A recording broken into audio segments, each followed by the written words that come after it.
πάντων των υπερπίστεως και πατρίδος, ηρωικός αγωνιστέντων και πεσόντων, κατά την 4η Φεβρουαρίου 1943, αδελφών ημών, εν τόπο φωτεινό, εν τόπο προερό, εν τόπο αναψύξεως, ένθενα πέδρα, οδύνη λύπη και στεναρμό, παναμάρτημα το παραυτόν πραχθέν λόγο έργο η διανία, ως αγαθός και φιλάνθρωπος Θεός υποχώρησον, ότι ουκ στην άνθρωπος ο ζήσεται και ουκ αμαρτήσει, σοι μόνος εκτός αμαρτίας υπάρχεις, η δικαιοσύνη σου εις τον αιώνα και ο νόμος σου αλήθεια.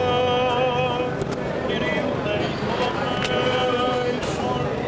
εσύ η Ανάσταση, η ζωή και η ανάπαυση του κεκοιμημένου δούλου σου Κωνσταντίνου και πάντων των συναυτού εκτελεστέντων κατά την 4η Φεβρουαρίου. Χριστέ ο Θεός ημών και εσύ την δόξα να αναπέμπομαι συν το ανάρχο σου Πατρί και το Παναγίο και αγαθό και ζώπιο σου πνεύματι νικαία ή και εις τους αιώνας των αιώνων. Κύριε ελέησον, Κύριε ελέησον, Κύριε ελέησον, Πατέρα Άγιε ευλόγησον. Δόξα σοι Χριστέ ο Θεός η ελπίσιμον, δόξα σοι ο και νεκρών και ζώντων την εξουσίαν έχουν ως αθάνατος βασιλεύς και Αναστάς εκ νεκρών Χριστός ο αληθινός Θεός ημών, τες πρεσβείες της Παναχράντου και Παναμόμου Αγίας Αυτομητρός, των Αγίων ενδόξεων και πανεφήμων Αποστόλων, των Αγίων ενδόξεων και καλλινίκων μαρτύρων, των Οσίων και Θεοφόρων Πατέρων ημών, των Αγίων ενδόξεων προπατώρων Αβραάμ, Ισαάκ και Ιακώβ, του Αγίου Δικαίου τετραημέρου φίλου του Χριστού Λαζάρου και πάντων των Αγίων, και την ψυχή του και κινημένου δούλου αυτού Κωνσταντίνου, του υπέρ της πίστεως και της πατρίδος ημών, ηρωικός αγωνισαμένου και πεσόντος και των συναυτό εκτελεστέντων κατά την 4η Φεβρουαρίου, εν σκηνές δικαίων τάξη, εν κόλπη εις Αβραάμ αναπαύσε και μετά δικαίων συναριθμίσε, ημάς δε ελεήσε και σώσεως αγαθός και φιλάνθρωπος, αιωνία σου η μνήμη αξιομακάριστε και αείμνηστε αδελφέ ημών.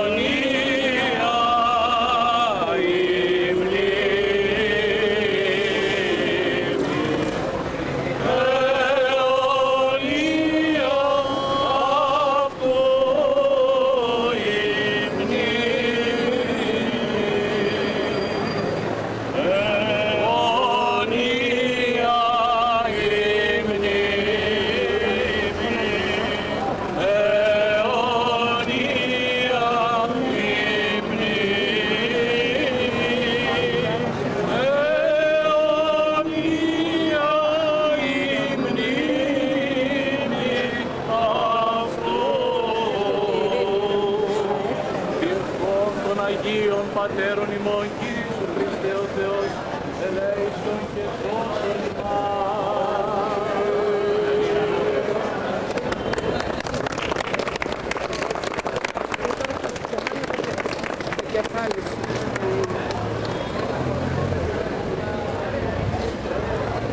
Καταθέτει Στέφανο, ο Αντιπρόεδρος της Βουλής, κύριος Νεράτης Αναστάσιος.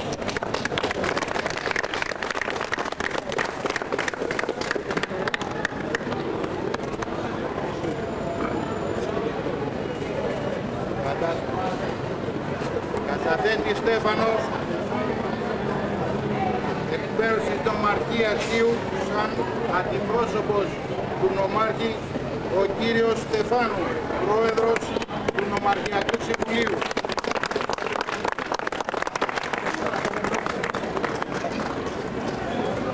Στέφανο καταθέτει ο Δήμος Χίου με τον Δήμαρχο κύριο Βρουλή Παντελή.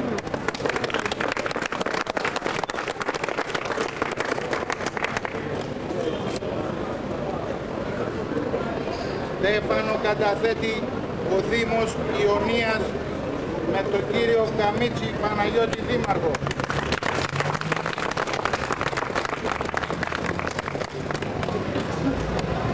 Καταθέτει Στέφανο σαν εκπρόσωπος της Νέας Δημοκρατίας ο βουλευτής του νησιού μας κύριος Ιωάννης Κοσμίδης.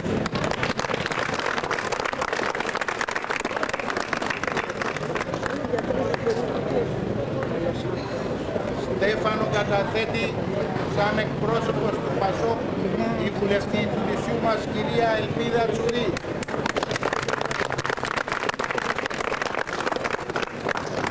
Τη γυναίκα του Δημήτρη. Εκ μέρους της Ευρωβουλής Στέφανο καταθέτει η συμπατριώτησά μας κυρία Κασιότρου.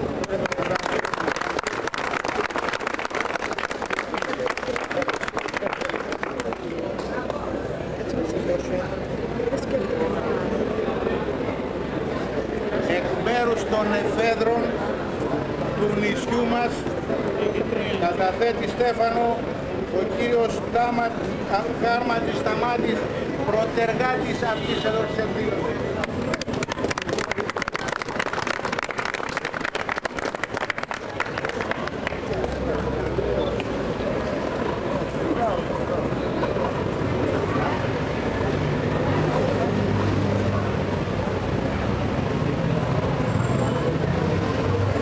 Για την ΟΞΑ, την Ομοσπονδία Οικιακών Σωματείων Αττικής, Στέφανο καταθέτει ο πρόεδρος κύριος Αργύρης Κοκκινάκης.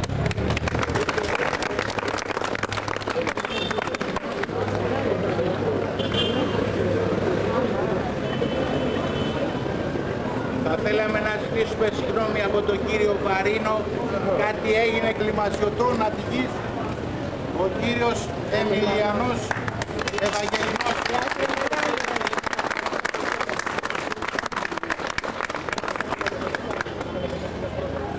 Ενός λεπτού σιγή παρακαλώ.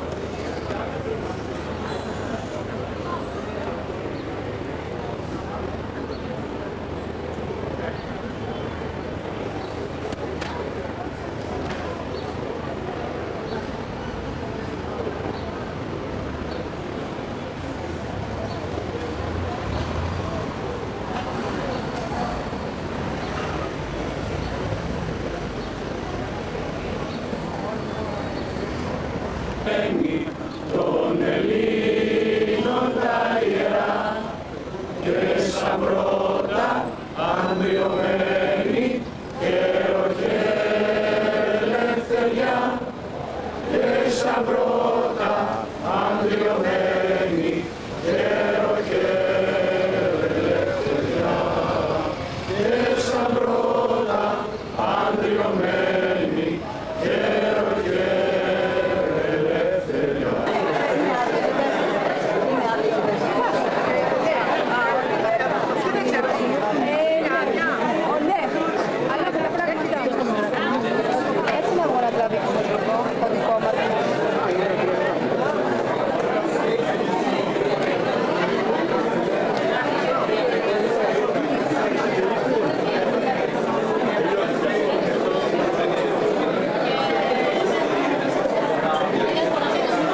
τιμή πρώτα από όλους αυτούς. Χίλια ευχαριστώ.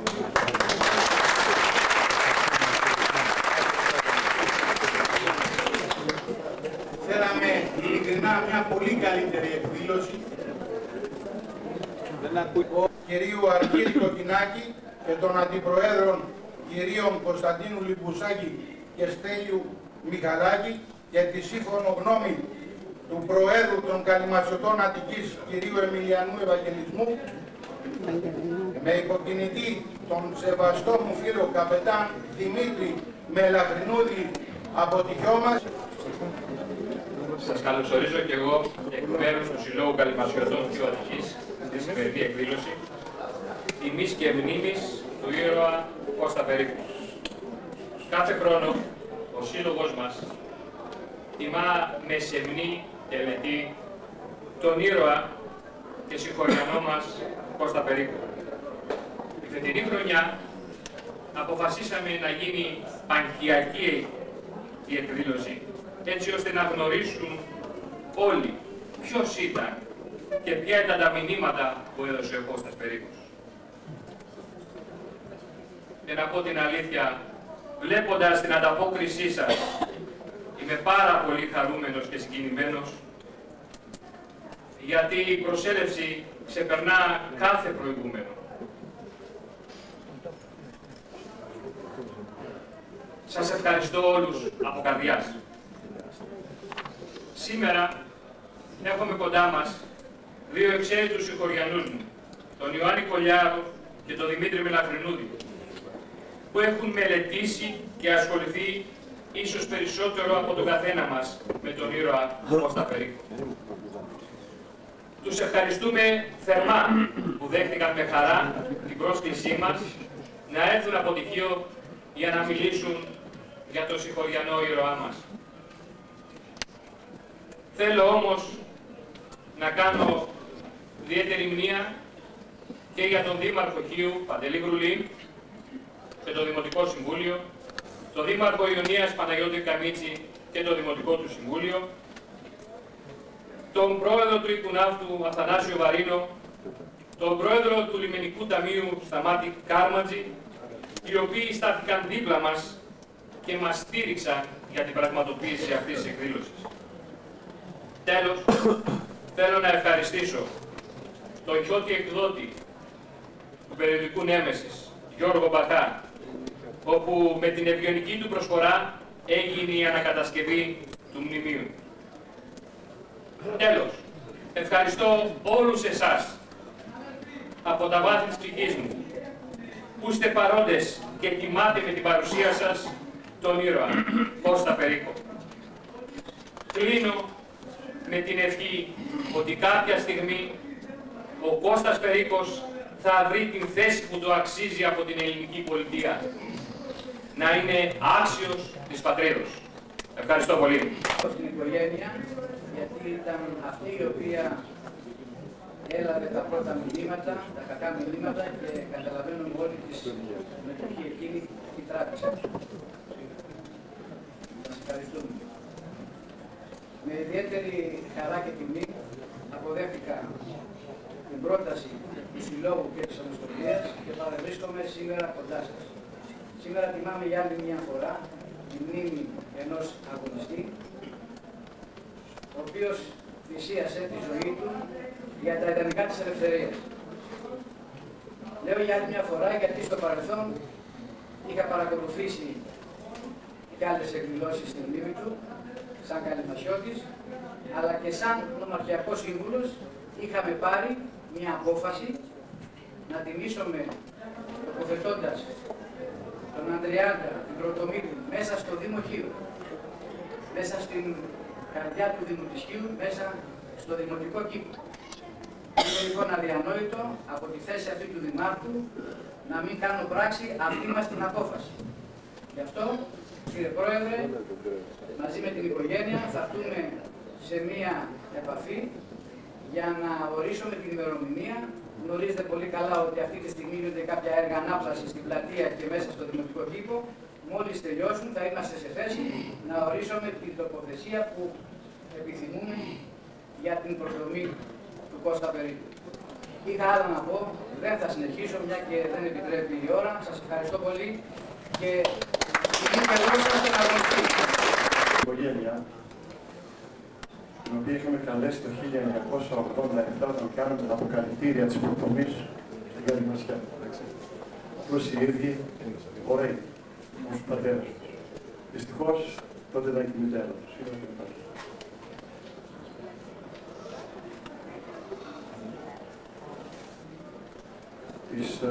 Τα βίντεο που θα δείτε να προβάλλονται εδώ πέρα είναι βίντεο.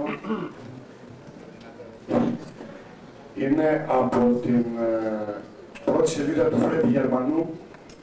Τότε που κάνουμε την εκδήλωση στην Καλυμασιά είχαμε πάρει από την ΕΡΤ αντίγραφο της κασέτας και επίσης η άλλη είναι από την εκδήλωση που κάναμε το 1987 του Γερμανού το 82, το 87 στην Καλυμασιά με την ευκαιρία της προτομής, των αποκαλυπτηρίων της προτομής.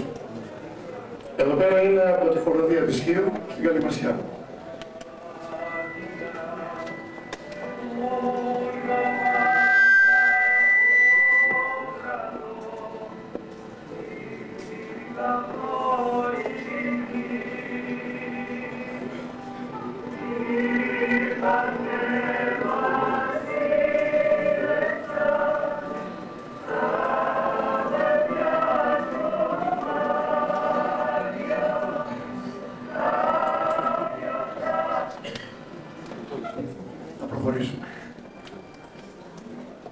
Στη ζωή μου γνώρισα άγιους και ήρωες, γνώρισα ήρωες. Όλοι τους είχαν το ίδιο ανεξίτηλο πρόσωπο. Ήταν ωραίοι. Κι ήταν η ψυχή τους βαθιά. Κι ήταν η καρδιά τους γεμάτη αγάπη. Κι ήταν στα χείλη τους θευριωμένη τον προσύνη. Στη ζωή μου γνώρισα μισάνθρωπους και προδότες. Κι είχαν όλοι τους το ίδιο ανεξίτηλο πρόσωπο. Ήταν σιχαμεροί. Κι είχαν στο θέατρο της ψυχής τους ένα καμαρίνι γεμάτο μάσκες. Και από τα σφιγμένα τους χείλια έβγαινε στάλα τη στάλα η δολιοφθορά. Στη ζωή μου γνώρισα άβολους ανθρώπους. Κι είχαν όλοι τους το ίδιο πρόσωπο. Ήταν άχρονοι. Κι είχαν καπετάνισα στο τιμόνι τους την υποτέλεια. Αξιότιμη. Η ιστορία είναι αυτή που μας αγγίζει. Μας μουδιάζει. Είναι αυτή που μας διαμορφώνει ως άτομα και ως έθνος. Είναι αυτή που ορθώνεται πιο επιβλητική όταν παλέψει και νικήσει τη φθορά. Όταν παλέψει και νικήσει το άχρονο κατεστημένο. Ένα μνημόσυνο κάνουμε σήμερα. Μας υποχρεώνει η ιστορία, η ελληνική ιστορία. Τιμημένοι οι νεκροί. Οφελημένοι όσοι από εμάς τους ταξινομούμε ψηλά στη συνείδησή μας. Πριν χρόνια γνώρισα για λίγο τους επιζώντες ήρωες της ΠΕΑΜ. Τους όρισα, στο λόγο της τιμής μου μιλώ, πρότυπα της ζωής μου. Καλοί μου, κυρίες και κύριοι, ωραία οικογένεια του Κώστα Περίκου. Σήμερα θυμόμαστε αυτόν τον μεγάλο. Επομιζόμαστε κάποια παράλληλη αναφορά όμως και στους συμμαχητές του που ύψωσαν μαζί με τον μεγάλο αρχηγό το ανάστημά τους, ελληνικό ανάστημα, ένας Περίκος και μητέρα του Ιανθή, το Γιάννη Στεφανίδη. Από 2 μέχρι και 8 χρόνων το φρόντιζαν οι αδερφές του πατέρα του, Ευδοκία και Εφροσύνη, τέρας του πέθανε στη Νέα Υόρκη. Για τα παιδικά του χρόνια μας μίλησαν οι σύντροφοι του, Κώστας Περί, Πουλερές και Νίκος Σταμούλης. Πηγαίναμε στην εξοχή και προσκούσαμε τα κατσίκια και τα πρόβατά μας. Παίζαμε αμάδες, παίζαμε τον ακάβαλο, παίζαμε ελιά πρωτολιά, παίζαμε και πετροπόλεμοι, παραχωρούσαμε τους κατοχωρούς τους. Πλημμύρα με τα φτασπασμένα κεφάλια μας. Ο Κώστας ήταν δυνατός. Ήταν και καλός μαθητής. Υπάρχει ένα πέρδεμα εδώ πέρα. Ήδη θα έπρεπε να δείξουμε την Καλυμασιά, το μοναστήρι και το σπίτι του. Εντάξει, πιο γρήγορα.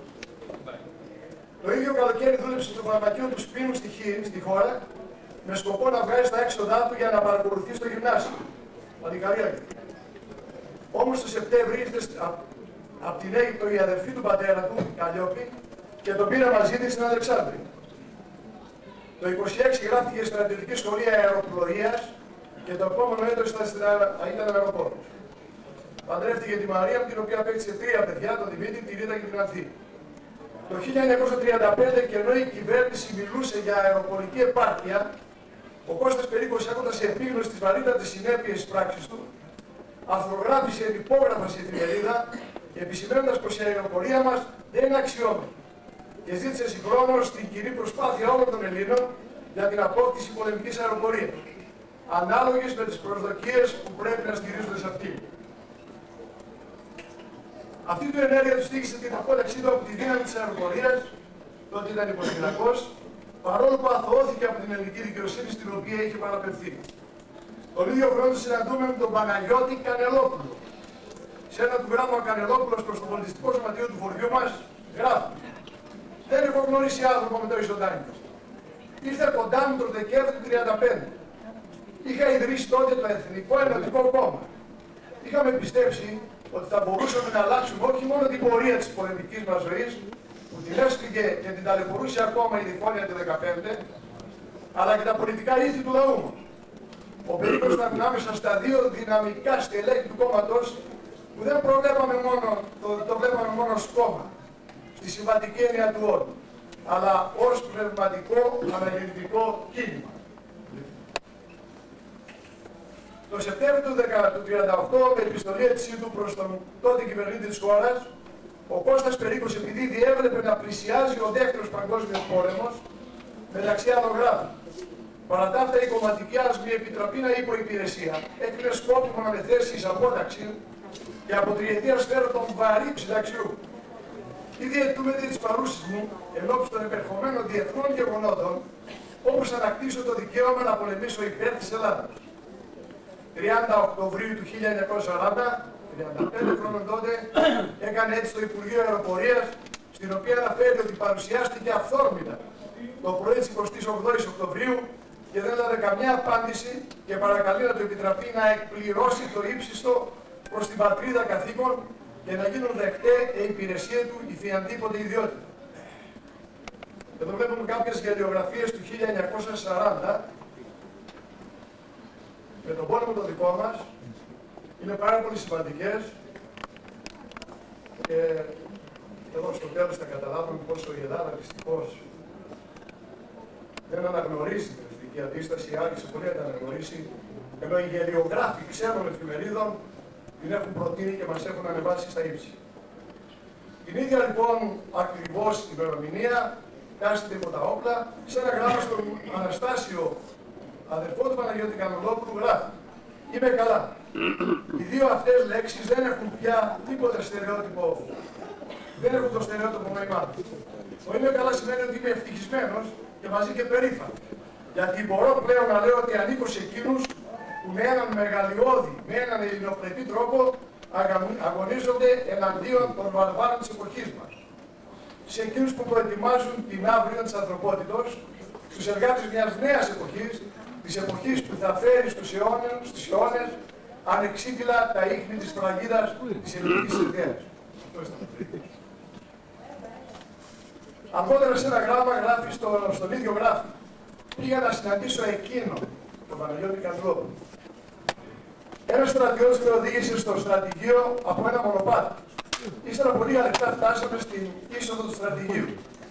Το χολ ήταν στάβλος. Συλλαπώντας, ανακάλυψα μια ετοιμόρροπη σκάλα. Τρίζα ένα σκαλοπάτια κάτω σε μέτρα. Ένα λαμπιόνι που μόλις διακρινόταν από τη σκόνη και τις ακαταξίες, έδειχνε το αδύνατο και χλωμό φως του στο χώρο του δεύτερου πατώματος. Δεξιά και αριστερά διέκριναν πόρτες. Να, αυτή εδώ μου λέει ο συνοδός, δείχνοντά μου την πρώτη αριστερά. Χτύπησα ελαφρά. Την άνοιξα και μπήκα μέσα. Το φτωχό εκείνο δωμάτιο, το πιο ασυγύριστο που είδα ποτέ τα μάτια μου, παρουσίαζε ένα αληθινά μεγαλοπρεπές θέαμα. Κοντά σε ένα αναμένο τζάκι στεκόταν εκείνο που ήθελα να συναντήσω. Και διάστηκε η χαρά ζωγραφίστηκε στα χαρακτηριστικά μας. Και ευθύς αμέσως, χωρίς επιφανήματα σιωπηλοί, αγκαλιαστήκαμε και φιληθήκαμε. Ενώ οι άλλοι, αξιωματικοί, μας κοίταζαν κατάπληκτοι. Τι ζητούσαν πάνω στα πρόφεση και ήρθε στην Γκαμπόβιτσα για να περάσει μαζί μου την πρωτοχρονιά. Και την περάσαμε την πέρασε μαζί μου με τρόπο αδυσμόνητο. Όταν το βράδυ της πρωτοχρονιάς με άφησε ο Περίκος για να γυρίσει στην έδρα του, τα μάτια του είχαν πάρει κάτι από τη λάμψη των εχθρικών κανονιών που έβαλαν εναντίον μας, αλλά και από την υπέροχη γαλήνη της Αχρίδας. 1941. Η Ελλάδα υποτάσσει τους Γερμανούς. Σκοτάδι. Εδώ πέρα βλέπουμε ένα κράνος να σκεπάσει, λέει, την Ελλάδα. Το ξανάδα γράφει ο Κανελόπουλος στην πατημένη από την Ελλάδα Αθήνα. Οι πρώτες μας λέξεις, οι δικές του και οι δικές μου, ήταν πρέπει να αντισταθούμε. Στα μέσα του Ιουνίου του 1941 ήρθε στο σπίτι όπου έμενα με τη γυναίκα μου και μου ζήτησε να εγκρίνω την ίδρυση της στρατιάς των σκλαβωμένων νικητών. Ήταν η οργάνωση που αργότερα ονομάστηκε ΠΕΑ, Πανελλήνιος Ένωσης, καταλάβησα τότε, αγωνιζομένων νέων. Έγινε βέβαια με χαρτιά, με πολυγραφημένες προκηρύξεις. Αργότερα άρχισαν να βγαίνουν τα έντυπα δόξα και μαχόμενη Ελλάδα. Ο Περίκος ήταν στην ομάδα που έργαζε τη δόξα, αλλά είχε αναλάβει και την ηγεσία της ομάδας εκείνης, τμήματος της ΠΕΑ, που έργο της ήταν η επινόηση και εκτέλεση πράξεων φθορών και αντιπερισπασμού των κατακτητών, σαμποτάζ. Η άλλη ομάδα που οργανώθηκε ήταν εκείνη που έργο της ήταν η συλλογή πληροφοριών και η μεταβίβαση του Βρετανικού στρατηγείου της Μέσης Ανατολής.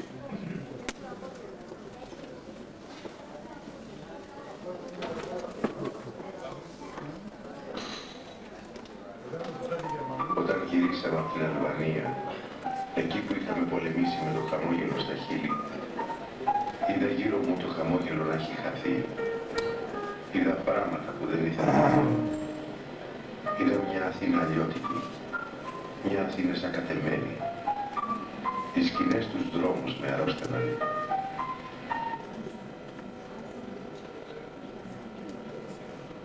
Το ίδιο και τα πρόσωπα των ανθρώπων. Προπαντός τα πρόσωπα των παιδιών. Πλησίαζε η πρώτη επέτειος της Αλβανίας. Τότε τύπωσα και μοίρασα μια προκήρυξη για να θυμίσω στον εαυτό μου και στους άλλους γύρω μου ότι ο πόλεμος δεν είχε χαθεί. Ήμασταν οι σκλαβωμένοι νικητές. Κι έτσι μπήκαμε στη μεγάλη περιπέτεια. Εδώ είναι μια φωτογραφία από το έντυπο δόξα, είχα κάποια κομμάτια από εδώ πέρα, αλλά και εγώ ξέρω με τον χρόνο σας, τα οποία και προσπερνώ. Ήταν μια υπέροχη εφημερίδα που έβγαινε τότε, ένα έντυπο που έβγαινε τότε, και με εκείνη και όσο αγχώς του τύπου της καρδιάς του και το βάρος της πόλης της εκδίκησης που φύτρωσε και θέληψε στο λογικό του. Θα φανταστεί κανείς ένα ξέφωτο την ιστορία, την ελληνική ιστορία. Πρέπει να δεν φανταστεί να σεριανίζει με καμάρι εκείνα τα παιδιά, τα παλικάρια, τα τουρνηρά, τα παράδοξα που ενσυνείδητα ντύθηκαν με την ομαδία του θάνατο και πάλεψαν με τον δράκο. Η σελίδα του Φρέντι Γερμανού του 1982. Εδώ είναι απέναντι ακριβώς από το πρωτομετού περίπου ρευστικού περιστατή. Ακαριέρα ήταν η σύλληψή μας. Και απέναντι ακριβώς από το Φρέντι Γερμανό. Είχαν σπάσει όσες παράθυρα και μπήκανε μέσα. Μόνο ο Διονύσης Παπαδόπουλος κατόρθωσε. Κηρύξε τον άγνωστον Περίκον και να κομίσω με γλάφκας εσ Αθήνα, αφού σύμφωνα με την Κυριακάτικη ελευθεροτυπία της 11ης του περασμένου Δεκέμβρη, κάποιοι, προφανώς από άγνοια, όπως γράφει ο Ασονίτης, κατέστησαν την προδομή του Περίκου κατά τα γνωστά γεγονότα.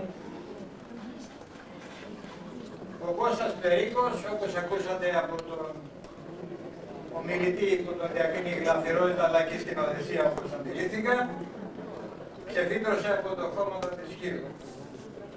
Μετά από τραυματική παιδική εμπειρία, πέρασε στην εφηβική, στην οποία κυριαρχούσαν οι συνέπειες του Πρώτου Παγκόσμιου Πολέμου και το δράμα της μικρασιατικής καταστροφής. Γεγονότα πιστεύουμε ότι έπαιξαν αποφασιστικό ρόλο στη διαμόρφωση του χαρακτήρα του. Είναι εποχή που με επίταση κυκλοφορούσαν οι ιδέες από 2.000 συνέδρους ανάμεσα στους οποίους περιλαμβάνεται και ο Αριστίδης Μπριάν, ο πρώτος επίσημος εκλεγμένος στην Ευρώπη. Από αυτή τη σχολή προέρχεται, μεταξύ των άλλων, ο νεαρός τότε καθηγητής στην έδρα της κοινωνιολογίας του Πανεπιστημίου Αθηνών, Παναγιώτης Κανελόπουλος, ο οποίος ήταν περισσότερο γνωστός με την εργασία που εξέδωσε περί αμεβασιλείας